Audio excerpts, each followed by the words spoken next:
Good morning! Good morning po sa ating lahat. Ayan, sa aking mga kasari, ka-super, katindera, at mga kasingle, ma'am ko dyan. Ayan. So, happy Halloween po sa ating lahat. Ayan. Time check natin is 7:11. Diba? 7:11. 7:11 a.m. Ayan, November 1. Sana mag-enjoy po tayong lahat dahil nga 'di ba nakabakasyon yung mga karamihan ng mga nagtatrabaho sa company o kahit saan man diyan, mga walang pasok, maraming mga walang pasok ngayon. Kaya panigurado maraming mga magiinuman diyan, maraming mga pupunta sa sementeryo. So medyo masama yung panahon, sana wag naman umulan. So mamaya pupunta lang ako sa grocery malapit sa palengke para lang bumili ng mga kakaunting mga hindi ko nabili kahapon sa suki ko na grocery kasi nga kinulang yung dala natin pera, 'di ba? Kaya hindi na natin nabili kagaya ng mga Coke mismo at saka yung Hansel. Ayan, hindi na tayo nakabili. Ngayon naman sarado yung suki natin ng grocery, kaya diyan na lang tayo bibili sa grocery malapit sa palengke. Tapos bibili na rin tayo ng ulam, konti lang din naman ang ating bibilhin kasi hindi naman din ako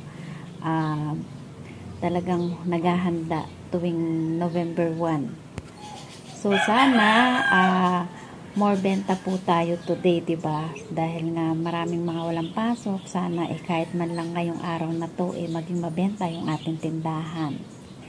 So mag-update ako muli mamaya kung hindi tayo magiging busy.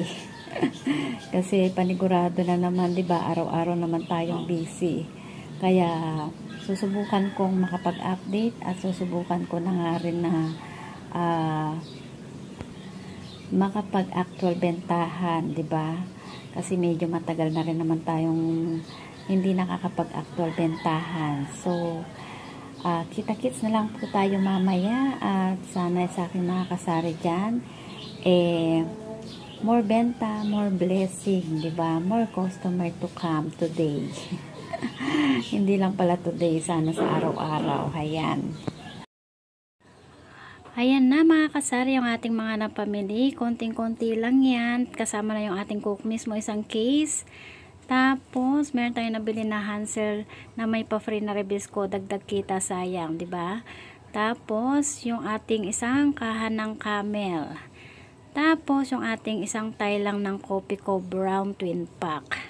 At kagaya ng sinabi ko, hindi ako naghahanda kahit November 1, kaya binigyan tayo ng ulam ng aking mudra. Tapos meron pa tayong palabok. Tapos syempre meron pa tayong kakanin. O diba, nakalibre tayo. So hayan mga kasari, welcome back.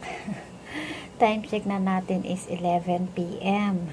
So mga 10:30 p.m. natapos tayo ng ating paglalaba. Kasi biglaan ako naglaba pagdating ng hapon.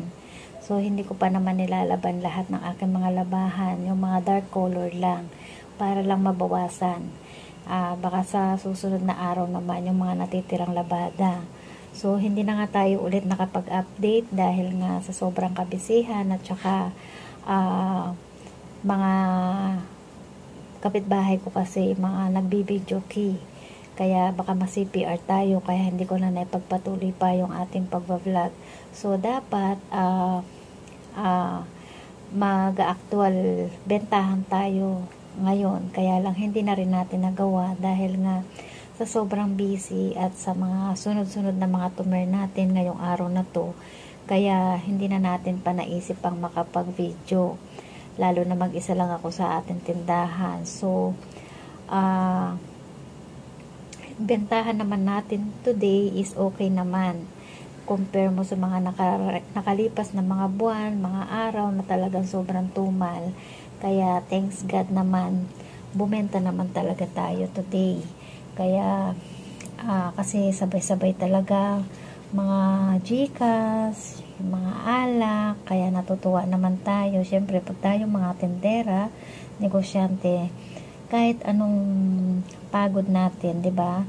Pagod man tayo dahil sa dami ng mga customer. hindi natin yan hindi natin nararamdaman yung pagod basta maraming mga bumibili. Importante, 'di ba? Bumibenta tayo. Ayan, so kakasara nga lang ng aking tindahan. Ayan o. Ayan.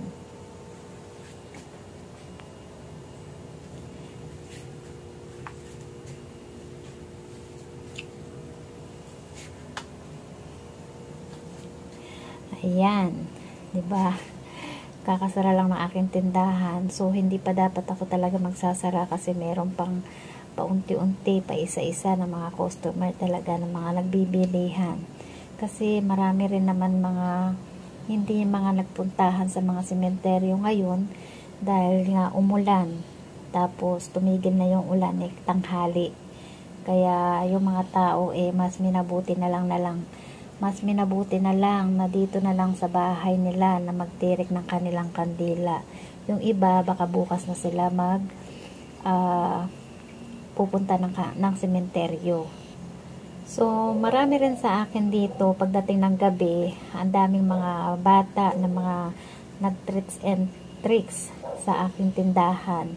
Dahil nga hindi nga ako nakaprepare, taon-taon naman hindi ako nakakapag-prepare ng mga ganyan na mga occasion.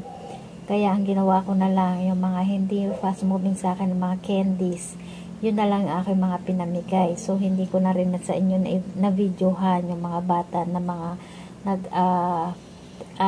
mga nag-treat and tricks dito sa aking tindahan. Pero yung mga ibala, yung kapitbahay ko lang na mga bata, dahil natuwa ako, ano pa talaga sila, naka-costume pa talaga sila, kaya napicturan ko sila at nabidyohan ko ng saglit. Ayan. So, ipapakita ko dyan sa screen. Ayan, nakakatuwa sila, diba? Ayan. So, hindi naman kasi ako katulad ng mga ibang sari-sari store at hindi rin naman ako kagaya ni Rose Jam 11 na talagang taon-taon na pag mga ganito, meron siyang nakahanda na mga candies na pamimigay para sa mga bata. So tayo hindi na rin natin yan nagagawa pa, lalo na itong mga nakaraang buwan talaga ay sobrang na-stress tayo sa kakaisip, sobrang mahal din ng mga bilihin, kaya talagang nagtitipid yung mga tao, kaya siyempre lahat ng mga negosyo ay humihina. So, ayan mga kasari, dito ko natatapusin yung ating vlog for tonight, for today. Ayan, gabing-gabi na. So, kailangan na naman natin magpahinga at para bukas, maaga na naman tayo makapagbukas ng ating tindahan. So, thank you for watching guys at maraming salamat sa mga ka-whitey friends ko na walang sawang sumusuporta sa aking YouTube channel at sa aking mga followers sa aking FB page na walang sawang nanonood at sumusuporta at pati na rin sa aking mga tawag nito, mga organic subscriber. Ayan, thank you for watching and happy Halloween to all of us. Keep safe everyone. So, ayan mga kasari, pagkasara ng aking tindahan, biglaan naman nagaya ang aking anak na panganay dito sa McDo. Iti-treat and tricks daw niya ako kasi palagi na lang daw Jollibee ang aking natitikman. Kaya McDo naman daw, isama ko raw ang kanyang lola, ang aking mudra. Ayan, happy yan yung aking panganay, yung aking mudra, happy yan kasi nakainom na yan, kaya lasing na yan, o diba? Tawa ng tawa yan. Tapos sa kabila nga kami dito sa counter, hindi namin alam kung anong orderin namin kasi ang gusto ko sana orderin ko yan lahat, diba? Para matingman ko lahat, diba? Tapos ang ending, burger at saka french fries with coke ang aming in-order ng aking mudra. Tapos yung anak ko yung nagkanin kasi gusto niya laging kanin. Matao kasi yung panganay kong anak. Tapos ako, yung una ko naman kinain is puro french fries, di ba baligtad? Imbis na burger muna sanang kainin bago french fries. Ayan, 12:05 midnight na. Kailangan na namin umuwi, di ba? Para makapagpahinga at bukas ay maaga pang gigising. So, thank you for watching. See you on my next vlog. Bye-bye! Please subscribe to my second channel. And follow me and like to my FB page, Goddess Vlogs. You can join us to my group, Sari Sari Owner Business Group. It's all about Sari Sari business.